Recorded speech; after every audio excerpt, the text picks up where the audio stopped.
Sebenarnya apapun yang terjadi di band gue dulu, Mhm. sebenarnya sih gue udah anggap selesai. Ya. Ya sudahlah, ya kan. Tapi memang harus diakui, gue nggak bisa lupa. Terkadang itu masih menghantui pikiran gue, bahkan dalam hati gue gitu. Sampai akhirnya gue susah mengucapkan maaf gitu ya. Nama ini terlalu gue pegang, terlalu gue hold, sehingga apa yang gue pegang ini melukai tangan gue sendiri gitu. Oh. Gue bersyukurnya adalah apa? Tuhan bisa pakai rongsokan ini. Come on. Badai ini sebuah rongsokan lah, istilahnya rongsokan yang tidak sempurna, tapi Tuhan bisa bikin gua, pakai gua untuk tetap bikin lagu yang bagus gitu bro. Hai, ini gua Daniel, tetangga kamu. Yuk kita mulai. Nama belakang lu udah jadi Badai Krispatih. Lu itu identitas lu adalah Krispatih. Iya. Jadi untuk cabut atau resign dari Krispatih, Iya. itu lu kayak menghilangkan nama belakang Iya, gitu. iya. Jadi benar-benar menghilangkan sebuah identitas yang sangat besar Iya. dari hidup lu gitu. Iya, iya, iya. Dari tahun 2009 sampai akhirnya tahun 2016, itu kan lumayan lama ya. Iya, 7 Maksudnya tahun. 7 tahun tuh ya, yang kayaknya lu bergumul banget dan untuk cabut gitu. Iya. Nah, pas lagi 7 tahun itu emang kelihatan ya kayaknya sulit banget untuk lu let go. Iya. Sampai 7 tahun gitu, ini bukan Sulit, kayak sangat sulit karena tanggung jawab gua besar. betul. Krispatih berganti image, Ya. berganti vokalis, dan itu tanggung jawab gua. Ya. Gue sebagai leader, sebagai pencipta lagu tunggal di situ, mau nggak mau beban itu gue yang pikul bro. Ya. Bahkan label pun bertanya sama gue gitu, lagu-lagu ini bisa nggak naikin Krispatih lagi. Dan akhirnya 2010 gue bisa bikin lagu Tertatih, yang basically adalah cerita dari pada saat gue menjalani proses pergantian image itu. Dan ya udah akhirnya band itu tetap jalan, tapi di dalam 7 tahun itu, ya memang gue sudah memang tidak merasa nyaman ya. Tidak merasa nyaman dan gue merasa bahwa gue memaksakan segala sesuatu di situ gitu loh bro. Ya apapun gue akan lakukan supaya ini tetap bisa bertahan. Tapi memang itu bukan plannya Tuhan gue di situ. Ya karena itu udah jadi berhala. Yang Iya, tadi iya. kita ngomongin tuh. Iya. It becomes an idol yang lu worship gitu. Itu jadi sesuatu yang lu lebih pilih Tuhan atau lebih pilih Krispatih. Dan Iya. kayaknya saat itu lu benar-benar berpegangan terus, Yes. gak mau ngikutin rencana Tuhan Betul. gitu. Dan satu lagi ketika gue memutuskan untuk resign itu bro, gue memang secara fisik gue merasa bahwa aduh gue mau ngapain ya dalam macam ini. Tapi secara spiritual gue merasa gue lebih nyaman dan lebih tenang. Wow. Gue lebih merasa bahwa ya sudah ini new journey gue nih. Ya. Perjalanan baru gue, ya udah nikmatin aja. Nah di tengah-tengah perjalanan yang gue nikmati itu Tuhan anterin hal-hal yang apa yang gak pernah gue dengar, apa yang gak pernah gue pikirkan, Ya. apa yang gue gak pernah lihat sebelumnya, itu Tuhan sediain buat gue. Setiap tahun ada hal baru gitu yang Tuhan kasih. Gue bikin sekolah musik, gue bikin konser intimate sendiri. Ya. Tanpa sponsor. Gila. Bukannya karena gue banyak duit, bukan gitu. Tapi karena sponsor gak pernah percaya gue. Ya. Gitu, karena sponsor selalu menganggap bahwa kalau Badai konser harus tetap ada Krispatinya. Betul. Ternyata akhirnya gue merasa bahwa ini saatnya gue mid time gue nih. Dengan new journey gue. Ya. Gue mau jalanin ini dulu, fokus dulu. Tapi kan yang namanya sponsor kan mereka gak mau tahu. Ya. Akhirnya gue create sendiri bro. Gue create sendiri sampai akhirnya 2019, 20, 21 sampai 22 gue bikin 4 konser sendiri. Wow. Dan puji Tuhan tiket sold out. Wow. Dan akhirnya sponsor pelan-pelan masuk. Gila. Jadi itulah kenapa gue bilang di awal tadi, memang hidup gue gak gampang. Ada orang yang bikin ini jadi. Gitu. Kalau gue enggak, kayaknya Tuhan tuh selalu mengajarkan sekolah proses nih dalam hidup gue. Gue gak tahu ya, image orang tersebut bilang bikin ini jadi.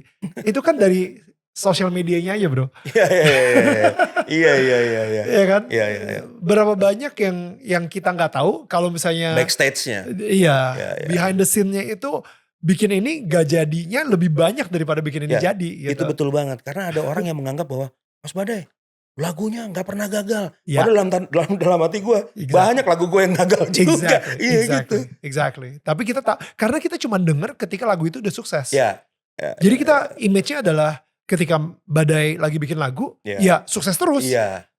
Eh, Dia, kita cuman ngeliat highlight reel-nya orang-orang, ya, dan itu emang ada di FYP gitu misalnya. eh, Tapi kita nggak ngeliat tuh behind the scene-nya orang tersebut ya, gitu. ya, ya, Yang kita, dan kita nggak pernah tahu juga. Tapi yes. kita sebagai orang yang megang account gitu, kita tahu banget ya kayak aduh gila. Iya ketika gue bikin konser sendiri pun ada orang yang bilang, wah gila lo bro, gokil lo bro, bisa bikin konser sendiri. Ya lo nggak tahu aja gimana caranya gue bikin semua ini gitu kan. Dalam artian ya, ya itulah namanya faith ya. Ya, Ya faith and fight. wow, wow. Jadi beriman dan berjuang. Gue ngerasain banget bro, kayak nggak tahu ya, ini relate banget sama cerita gue di Dem I Love Indonesia sebenarnya. Hmm, Jadi di Dem I Love Indonesia, gue ngerasa gue sebagai founder, gue sebagai pemimpinnya di situ.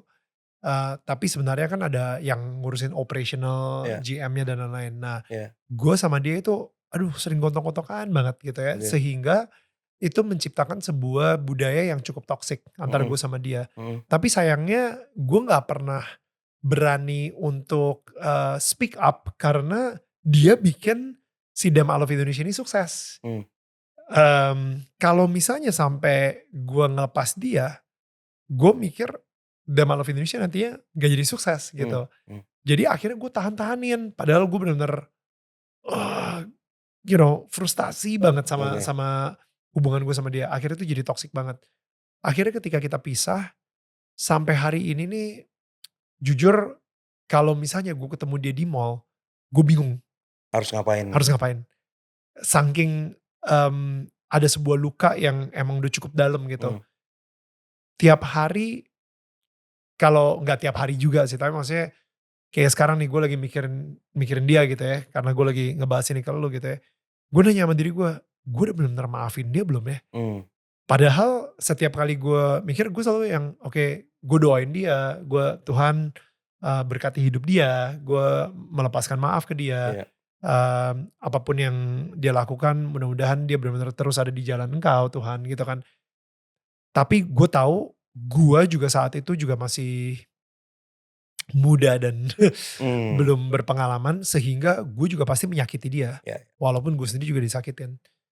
Mmm, gitu ya, kita kayaknya kalau misalnya kita terlalu hold on ke sesuatu, akhirnya kita akan ngebakar orang-orang di sekitar kita sih. iya, Kita juga akan menyakiti mereka juga gitu. yes. Lu sendiri dengan pengalaman lu di band, nggak tahu ya, punya problem nggak dengan memaafkan Hmm. atau minta maaf? Ya kalau gue sebenarnya apapun yang terjadi di band gue dulu, Mhm, sebenarnya sih gue udah anggap selesai sih. ya, Artinya selesai season itu itu, dalam arti ya sudahlah ya ya, kan. Yang lewat ya udah gitu. Tapi memang harus diakui, gue nggak bisa lupa. ya, Nggak bisa lupa dalam arti itu terkadang itu masih menghantui pikiran gua, bahkan dalam hati gua gitu. Sampai akhirnya, mmm, gua susah mengucapkan, eee, maaf gitu ya. mmm, Karena sebenarnya, eee, gue sebenarnya udah capek juga dengan keadaan ini karena gua pengen kalau ada hamba Tuhan yang bisa melayani hati gua, supaya mmm, mengembalikan hati Bapa itu ke gua, hati yang wow, hancur itu. Gua mau wow, banget, wow, karena ini sebenarnya, sesuatu yang mengikat gua sebenarnya. Jadi mungkin ini di podcast lu ini gue baru ngomong sejujurnya ya, bahwa gue diundang di beberapa podcast lain, gue hanya ngomong di pinggiran-pinggiran, tapi di podcast lo ini gue harus bilang bahwa gue sulit, gue gue belum bisa memaafkan. Gue belum bisa memaafkan. Karena kalaupun gue bilang secara lip service gitu ya bahwa ya udahlah gue terima kok, gue maafin gitu segala. Tapi nyatanya gue gak bisa gitu. Gue belum bisa. Ya. Tapi gue percaya Tuhan akan selesaiin ini gitu. Ya. Ya kalau ada hamba Tuhan di podcast yang bisa melihat podcast tetangga kamu ini yang bisa melayani gue mau banget bro. Ya. Karena gue mau lepas dari ini semua. Gue mau lepas. Gue mau menganggap bahwa udahlah ini hal yang ya sudah lewat ya sudah lewat. Benar-benar udah lewat ya. Ya. Dan di dalam hati gue selesai gitu. Karena gue ngerasa gue ada beberapa luka yang gak bisa sembuh. Ya. Ya itulah mungkin ya karena nama ini terlalu gue pegang, terlalu gue hold. Sehingga apa yang gue pegang ini melukai tangan gue sendiri gitu. Oh wow, that's so good. Ya. Harusnya kan gue lepas aja ya. Ya. Gue lepas dan mereka mau dan ini mau menguap atau tidak, ya itu terserah Tuhan. Tapi ini Betul. terlalu gue genggam. Terlalu gue genggam. Dan ini gue sudah alami sejak 2016 itu. Ya. Gue berarti sekarang nih udah 8 tahun gue dalam kondisi seperti ini. Apalagi ada beberapa hal yang terjadi di beberapa waktu lalu yang akhirnya itu sangat-sangat melukai gue juga. Dan ya kalau ada hamba Tuhan yang bisa melayani gue dan membawa gue ke dalam hidup yang benar-benar baru, gue mau banget bro. Dibebaskan dari belenggu rasa kepahitan tersebut ya? Yes, gue akui gue kepahitan. Gue gak mau munafik ya, karena gue mau jujur dengan kondisi gue hari ini, gue memang kepahitan dan gue tahu ini gak benar gitu. Ini bukan rencana Tuhan buat hidup gue. Ya. Tapi gue perlu pertolongan untuk ini. Lu sendiri kayak masih ke gereja kah? Gue masih melayani Tuhan. Ya, tapi ada gila ya, this is so crazy badai kayak sorry. Kalau memberatkan sorry nih. No, it's good. Karena gini, gue pengen ngasih tahu lu sesuatu. Lu sadar nggak? Ini ada patternnya, Dai. Ada patternnya. 2003 lu menciptakan sebuah band dan bandnya di tahun 2009, 6-7 tahun kemudian itu mulai memakan hidup lu, menggerogoti lu. Yeah. Sampai lu akhirnya gak kuat. Akhirnya 7 tahun kemudian 2016 lu melepas. Yeah. Oke. Yeah. Dan sekarang awal 2024, which is 7 tahun kemudian lagi. 7 tahun kemudian lagi. So we have to admit, ini ada sesuatu nih, 7 tahun. Oh iya, gue gak nyadar loh. Iya. Iya ya, gitu ya. Iya. Jadi gue gak tahu apakah lu percaya ini atau enggak, tapi gue percaya kalau 7 itu adalah angka kelengkapan. Dimana ada sesuatu yang baru dan setelah 7 tahun tuh akan ada sesuatu breakthrough. Ketika lu ngomongin nih 2024, gue rasa ini adalah awal mula lu untuk melepas maaf tersebut. Yeah. Mulai sedikit, the fact that lu berani ngomong itu di sini dan lu bilang kayak yes, gue punya kepahitan, ini gak sehat gue tahu dan gue pengen lepas dari ini, itu udah menjadi awal untuk lu melepas belenggu itu sedikit demi sedikit. Udah mulai longgar dikit, mungkin belum lepas semuanya, tapi udah mulai melonggar. Gitu. Jadi gue berharap ini bisa menjadi awal yang baik dan ya next time kita ketemu gitu kayak Neil, gara-gara podcast lo Neil. Enggak, sebenarnya gue merindukan podcast yang ada, maksudnya menyentuh spiritual gini kan, gini kan.